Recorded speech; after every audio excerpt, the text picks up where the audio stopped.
नमस्कार, बहुत स्वागत है आप सभी का। मैं हूं आपके साथ चेतन पाठक। खबरों की शुरुआत करेंगे। केंद्रीय पर्यटन राज्य मंत्री अजय भट्ट ने कहा कि इस बार भी विश्व प्रसिद्ध कैलाश मानसरोवर यात्रा नहीं हो पाएगी। अजय भट्ट ने कहा कि यात्रा भारत से होते हुए चीन को जाती है। लिपुलेख तक यात्रा मार्ग बना हुआ है। कोविड के चलते यात्रा पहले बंद हो गई थी, उसके बाद कैलाश मानसरोवर यात्रा शुरू नहीं हो पाई है। लिपुलेख के पास ब्लैक टॉप और सड़क बनाने का काम हो रहा है। बीआरओ द्वारा सड़क का निर्माण काम जारी है, लेकिन सड़क बनाने में कुछ दिक्कतें आ रही हैं, जिस वजह से यात्रा इस बार शुरू नहीं हो पाई।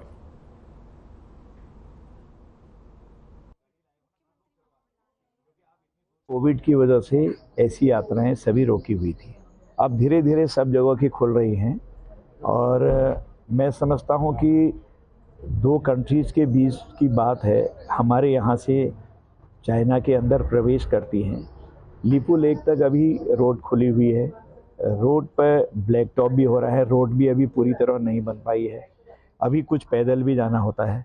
तो ये संभावना है कि इस साल शायद मानसरोवर यात्रा अभी नहीं चल पाएगी, क्योंकि उसकी जो लिखत पढ़त होती है उसका समय लगभग निकल गया है। जब चाक चौबंद व्यवस्थाएं हो जाएंगी, सड़क पूरी तरह हो जाएगी, तो फिर हमारे जाने पे कोई दिक्कत नहीं है। अब जो हमारा छोटा कैलाश है वहाँ के लिए जत्थे निकल रहे हैं। वहाँ पर भी कुछ लोगों का जो ये कहना है कि जत्थों को रोका जा रहा है, ऐसा नहीं है, क्योंकि सड़क में ब्लैक टॉप हो रहा है, डामरीकरण हो रहा है। तो रात को हम काम नहीं कर सकते हैं, कुछ जगहों पर तो रात को भी काम कर सकते हैं। दिन में काम चल रहा है तो दिन में भी शेड्यूल बनाकर बीआरओ जैसे काम कर रहा है। तो जैसे ही डामरीकरण करा उसके ऊपर वाहन जाएंगे तो वो फिर खराब हो जाएगा, इसलिए एक शेड्यूल बनाया जा रहा है।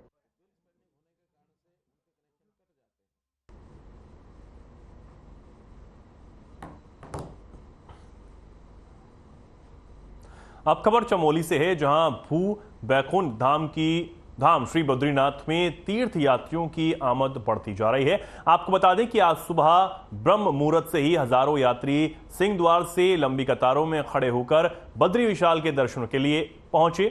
अब की बारी का इंतजार करते हुए दिखाई दिए। खुशगवार मौसम के बीच रविवार को इस सीजन की सबसे अधिक रिकॉर्ड भीड़ 20,000 श्रद्धालु भगवान बद्री विशाल के दर्शनों के लिए धाम पहुंचे। साथ ही आपको बता दें कि कपाट खुलने से अब तक बद्रीनाथ धाम में करीब 3,50,000 तीर्थयात्री दर्शन कर चुके हैं। आप तस्वीरों के माध्यम से भी देख सकते हैं कि पंजाब से बद्री धाम पहुंचे एक दल ने बैंड और मशरक बीन की धुनों पर कैसे श्रद्धालु यहां पर झूमते हुए नजर आए। कुछ इस तरह का आध्यात्मिक माहौल यहां बना हुआ है।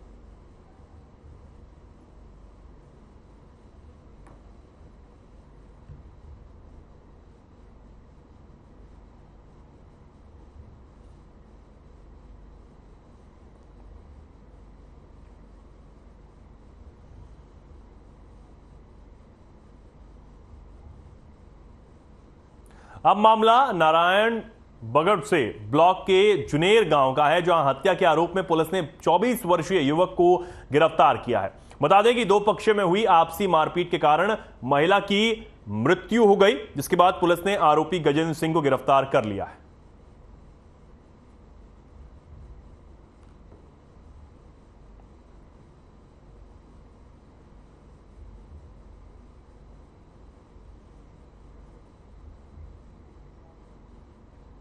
अब खबर देहरादून से है, जहां संविदा बेरोजगार स्टाफ नर्सेज महासंघ की आपातकालीन बैठक का आयोजन किया गया। बैठक मुख्य एजेंडा बाहरी राज्यों के आवेदकों को रोकने के लिए यहां रणनीति बनाना था। साथ ही आपको बता दें कि संगठन के प्रदेश अध्यक्ष हरि कृष्ण बिजलवान ने बताया कि आज पूरे प्रदेश से सैकड़ों नर्सिंग अधिकारी जो कि संविदा, उपनल, एनएचएम और आउटसोर्स प्राइवेट अस्पतालों में कई सालों से कार्यरत हैं। साथ ही और क्या कुछ उन्होंने कहा, आइए आपको सुनवाते हैं।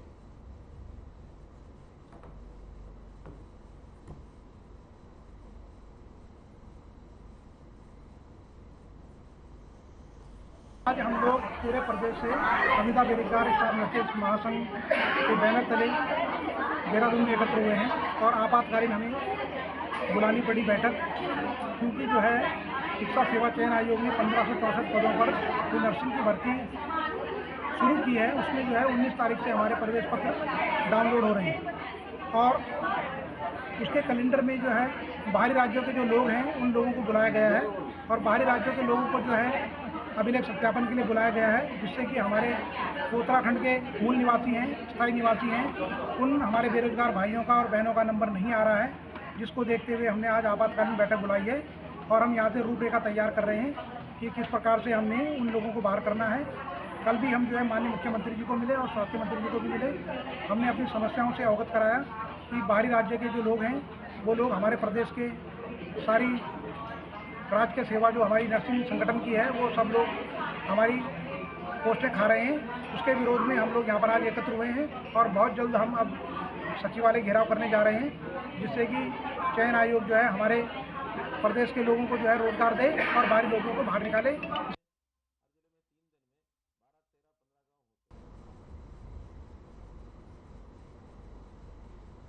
जनपद सहित लक्सर क्षेत्र में अवैध खनन पूर्ण रूप से प्रतिबंधित है।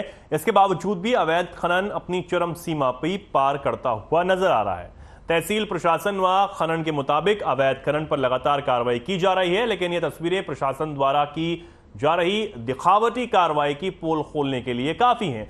जो कार्रवाई प्रशासन द्वारा की जा रही है उसमें सिर्फ ट्रैक्टर या अपनी बग्गियों से खनन करने वाले ग्रामीण लोग हैं जो किसी तरह अपने परिवार का पालन पोषण कर रहे हैं, जिनके ट्रैक्टरों को पकड़कर प्रशासन अपनी मौजूदगी का सबूत दे रहा है। खनन माफिया रात के अंधेरे में जेसीबी से खनन के खेल को अंजाम दे रहे हैं, जिससे सरकार को लाखों के राजस्व का नुकसान भी हो रहा है। माफिया खनन क्षेत्र में अपने फील्डरों से रेकी करवाते हैं, जिससे वे खनन के खेल को प्रशासन की नाक के नीचे अंजाम दे सकें।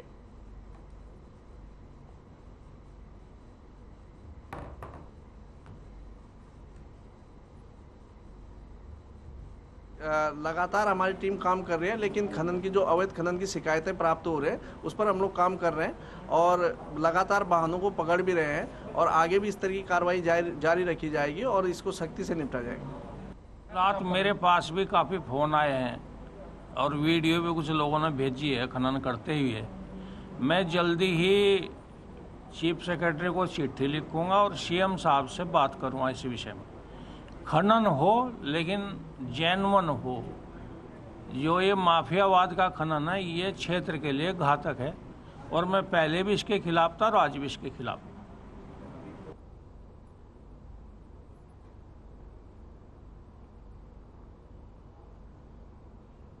हरिद्वार के सीएफओ अभिनव त्यागी ने लक्सर पहुंचकर तहसील परिसर स्थित अग्निशमन कार्यालय का निरीक्षण किया है। इस दौरान उन्होंने फायर कर्मियों को अलर्ट रहने के निर्देश दिए। अभिनव त्यागी ने बताया कि फायर सीजन में अग्निशमन विभाग किसी भी तरफ की आपदा से निपटने के लिए पूरी तरह तैयार है। उनके पास आग बुझाने के सभी उपकरण भी मौजूद हैं। साथ ही उन्होंने कहा कि उनके द्वारा अब तक स्कूल, कॉलेज और फैक्ट्रियों में जागरूकता अभियान चलाए जा रहे हैं, लेकिन अब उनका प्रयास है कि ये जागरूकता अभियान आने वाले समय में सभी गली मोहल्लों में चलाए जाएं, ताकि लोग जागरूक हों और किसी भी तरह की आपदा से निपटने के लिए तैयार हो सकें।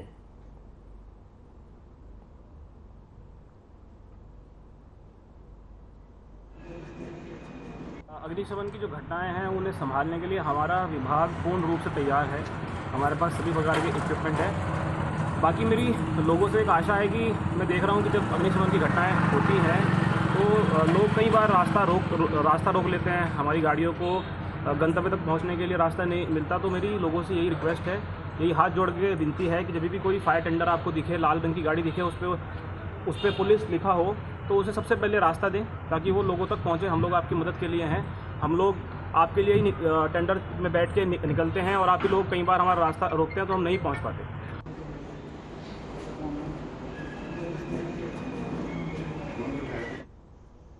सीएफओ अभिनव त्यागी ने अपील की। फायर कर्मियों को अलर्ट रहने के निर्देश भी यहां उन्होंने दिए हैं। अग्निशमन कार्यालय का निरीक्षण इस दौरान सीएफओ ने किया है और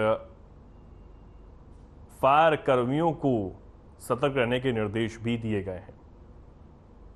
साथ ही उन्होंने कहा कि अब गली मोहल्लों में भी जागरूकता अभियान चलाए जाएं ताकि लोग जागरूक हो सकें, आग से निपटने के लिए वो तैयार हो सकें।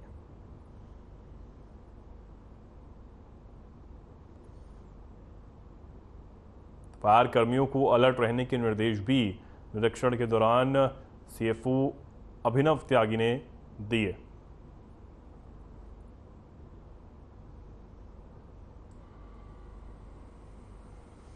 लक्सर पहुंचे सीएफओ अभिनव त्यागी, जहां उन्होंने फायर कर्मियों को अलर्ट रहने के निर्देश दिए हैं। फायर कर्मियों को अलर्ट रहने के निर्देश इस दौरान दिए हैं और साथ ही कार्यालय का निरीक्षण भी उन्होंने किया है।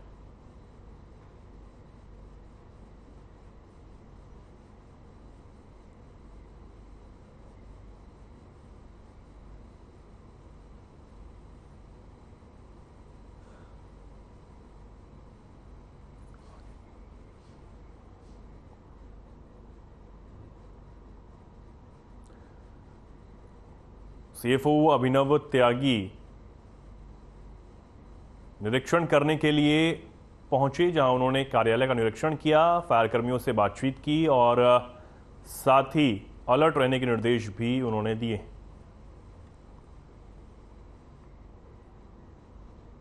मुख्यमंत्री पुष्कर सिंह धामी ने उत्तराखंड में होने जा रहे G20 की दूसरे बैठक को महत्वपूर्ण और ऐतिहासिक बताया है। मुख्यमंत्री ने इस मौके पर प्रधानमंत्री नरेंद्र मोदी का भी धन्यवाद किया और कहा कि ये उत्तराखंड के लिए बेहद गौरव की बात है कि यहां दूसरी बैठक संपन्न होने जा रही है, जिसके लिए सभी जरूरी औपचारिकताएं पूरी कर ली गई हैं और बैठक की व्यवस्था बनाने के लिए अधिकारी लगातार लगे हुए हैं। इस बैठक से देश की पटल पर उत्तराखंड का नाम और उभर कर सामने आएगा। साथ ही और क्या कुछ कहा सीएम धामी ने, आइए आपको सुनवाते हैं।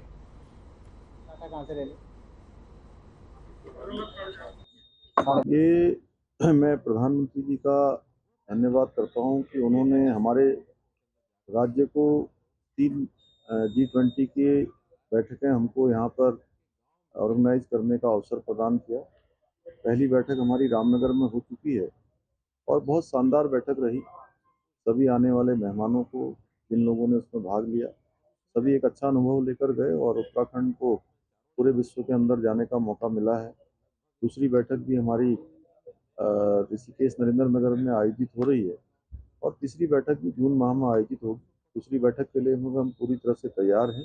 डाटा कहाँ से ले लिया? 12.5 लाख हो रहे हैं। 12.5 लाख डाटा कहाँ से ले लिया? 12.5 लाख हो रहे हैं। 12.5 लाख डाटा कहाँ से ले लिया? 12.5 लाख हो रहे हैं। 12.5 लाख डाटा कहाँ से ले लिया? 12.5 लाख हो रहे हैं।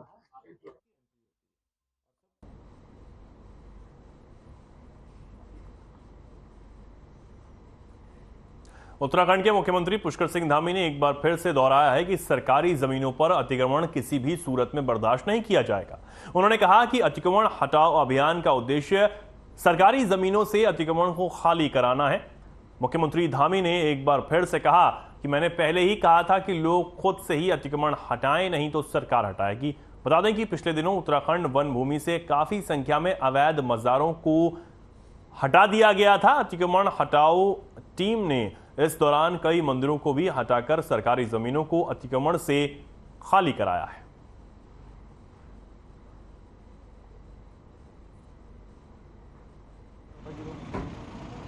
देखिए, हमने ये पहले ही कहा था कि अतिक्रमण जहाँ पर भी होगा, सरकारी भूमि पर जो भी अतिक्रमण होगा, उसको सभी से हमने कहा था कि स्वतः ही अपना जिन्होंने अतिक्रमण किया है हटा लें, अन्यथा प्रशासन उनके अतिक्रमण को हटाने का काम करेगा। और इस क्रम में अतिक्रमण हटाने की कार्रवाई लगातार जारी है और ये तब तक जारी रहेगी जब तक पूरी तरह से सरकारी भूमि से अतिक्रमण मुक्त नहीं हो जाता। वो कभी गूगल पे भी आ जाती है, कभी मेरे में भी आ जाती है। बाबा जी सर, मजार पे केवल एक आज का टॉपिक बैठक सर मजार पे केवल एक आज का टॉपिक। देहरादून में पत्रकारों से बातचीत करते हुए मुख्यमंत्री पुष्कर सिंह धामी ने उत्तराखंड के 4 धाम यात्रा को सेफ और सरल बताया है। मुख्यमंत्री ने कहा कि इस साल पिछले कई सालों से ज्यादा श्रद्धालु उत्तराखंड आ रहे हैं और सरकार उनके बेहतर सुविधाओं के लिए हर संभव प्रयास भी कर रही है और उत्तराखंड में आने वाले सभी श्रद्धालुओं का सरकार स्वागत करती है और उनके सुखद और सुरक्षित यात्रा का हर संभव प्रयास सरकार कर रही है।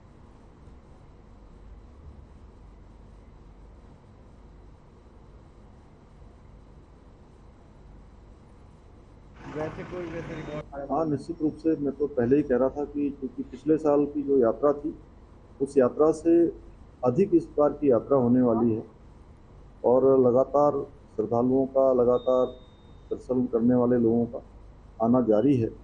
1 माह का कालखंड हुआ है और बड़ी संख्या हो गई है, तो इस लिहाज से सारे पिछले जो रिकॉर्ड हैं वो सारे टूटेंगे। इस बार और बढ़ चढ़ कर श्रद्धालु भाग लेंगे। वो कभी गूगल पे भी आ जाती है, कभी मेरे में भी आ जाती है बाबा जी को। वैसे कोई वैसे रिकॉर्ड नहीं है। डाटा कहाँ से ले लिया? 12.5 लाख हो रहे हैं।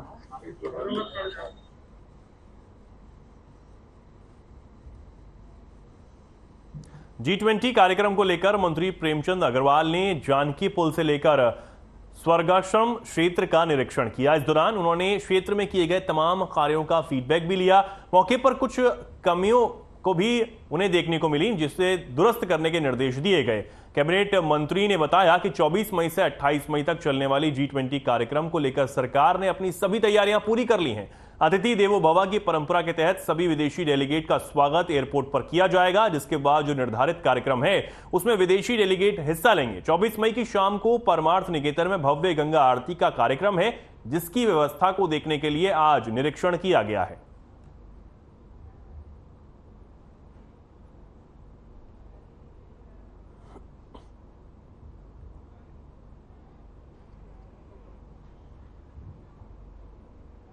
सेतु से लेके और ये परमार्थ निकेतन और गौशाला, ये सारी चीज़ों का मैंने निरीक्षण किया है। और परसों जिस प्रकार से यहाँ आरती का कार्यक्रम है, तो मुझे लगता है इस काम में थोड़ा तेज़ी लानी पड़ेगी। अभी जिस स्थिति में हम काम में हैं, तो ये नहीं कह सकता कि कंप्लीट हो गया है, लेकिन मैंने अभी अधिकारियों से कहा कि आज शाम तक किसी भी तरह से, 22 तारीख हो गई, किसी भी तरह से आज शाम तक इसको कंप्लीट करें, क्योंकि कल के बाद तो फिर कार्यक्रम हम लोग इसमें यदि इसे ढिलाई से काम करेंगे तो आने वाले टाइम तक जो हमारी छवि है उस पर कहीं ना कहीं नुकसान होगा।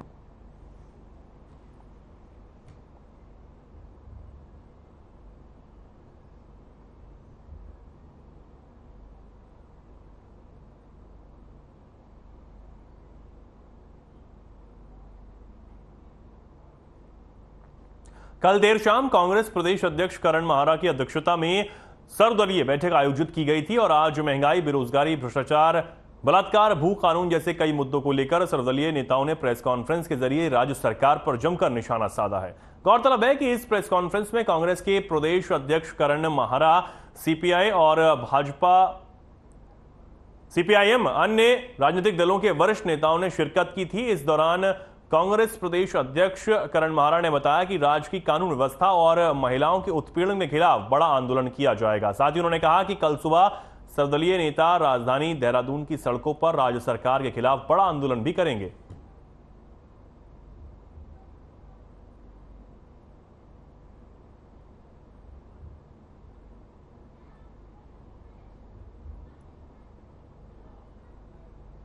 प्रदेश में गैर भाजपाई जितने भी सेकुलर पार्टीज है, सेकुलर दल है, उनके एक संयुक्त प्रयास का नतीजा है प्रेस कॉन्फ्रेंस। हमारे सभी अलग अलग दलों के साथियों ने जिन विषयों पर प्रकाश डाला, मैं आपको केवल कंक्लूडिंग रिमार्क ये दे रहा हूं कि हमारा ये गैर भाजपाई सेकुलर पार्टीज का, लाइक माइंडेड पार्टीज का ये परमानेंट हम लोग इसको स्वरूप दे रहे हैं। जिस बड़े पैमाने पर सांप्रदायिक ध्रुवीकरण किया जा रहा है इस देश के अंदर, वो हमारी चिंता का प्रमुख कारण है। आप देखें, हरिद्वार में, चक्राता में जिस तरीके से धर्म संसद में घृणा फैलाई गई, नफरत फैलाई गई, वो इस प्रदेश जो शांत प्रदेश है, छोटा सा प्रदेश है, वहाँ पर भी इस तरीके की घटनाएं एक बड़ी चिंता बनाती है। यही नहीं, पूरे प्रदेश के अंदर भाजपा सरकार के आने के बाद अल्पसंख्यकों को निशाना बनाया गया, उनकी दुकानों पर हमला किया गया, उनके सामाजिक आर्थिक बहिष्कार की बात की गई। का प्रदर्शन सर्वदलीय है, वो महिलाओं को न्याय दिलाने का है। आज देश में बेटी बचाओ बेटी पढ़ाओ का नारा देने वाली सरकार है, लेकिन गोल्ड मेडल लाने वाले देश के लिए पद्मश्री अवार्ड से सम्मानित हमारे खिलाड़ी लंबे समय से दिल्ली में जंतर मंतर पर धरना कर रहे हैं और 28 तारीख को महापंचायत कर रहे हैं। वहीं हमारे उत्तराखंड में एक कैबिनेट मंत्री के द्वारा एक व्यक्ति की पिटाई करी गई, उनकी पत्नी इसी तरीके का एक महापंचायत 25 तारीख को कर रही है। अंकिता भंडारी को अभी तक न्याय नहीं मिला, वीआईपी का अभी तक नाम सामने नहीं आया और पूर्व प्रधानमंत्री वीपी सिंह जी की पोती जो है वो लगातार न्याय की गुहार कर रही, उसकी एफआईआर तक नहीं ली जा रही और उन्होंने मुख्यमंत्री के एक नजदीकी अधिकारी पर आरोप लगाया है कि उनके प्रभाव की वजह से उनकी एफआईआर दर्ज नहीं हो पा रही है। ये मामला पीएमओ तक चले गया है।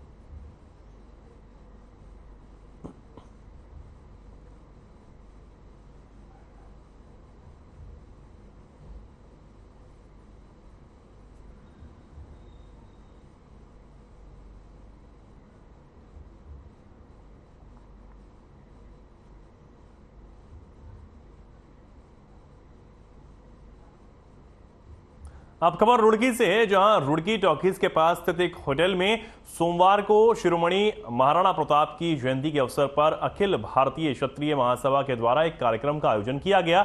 वहीं इस कार्यक्रम में उत्तराखंड के साथ कई राज्यों से क्षत्रिय समाज के लोग भी शामिल हुए और कार्यक्रम के मुख्य अतिथि बतौर उत्तराखंड के पूर्व मुख्यमंत्री त्रिवेंद्र सिंह रावत भी मौजूद रहे। इस बीच त्रिवेंद्र सिंह रावत ने बताया कि इस कार्यक्रम में चिंतन करते हुए समाज में जो गरीब लोग हैं उनकी सहायता कर उन लोगों को तरक्की के रास्ते पर आगे बढ़ाने की बात कही गई।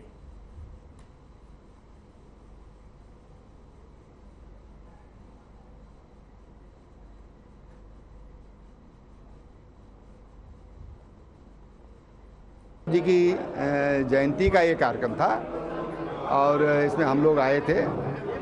यहाँ पर बहुत अच्छे विचार तमाम लोगों ने रखे और एक विचार गोष्ठी जैसा इसका स्वरूप रहा है और सबने जो समाज का कमज़ोर तबका है, समाज का जो कमज़ोर वर्ग है, उसके सहायता की बात की है और क्षत्रिय समाज संगठित होकर के सबको संरक्षण दे। विशेषकर जो कमज़ोर तबका है, क्षत्रिय समाज में भी बहुत लोग बहुत कमज़ोर हैं। जो अखिल भारतीय अध्यक्ष हैं तंवर जी, उन्होंने कहा कि उनके लिए हम आर्थिक रूप से भी उनकी शिक्षा दीक्षा के लिए हर समय तैयार हैं।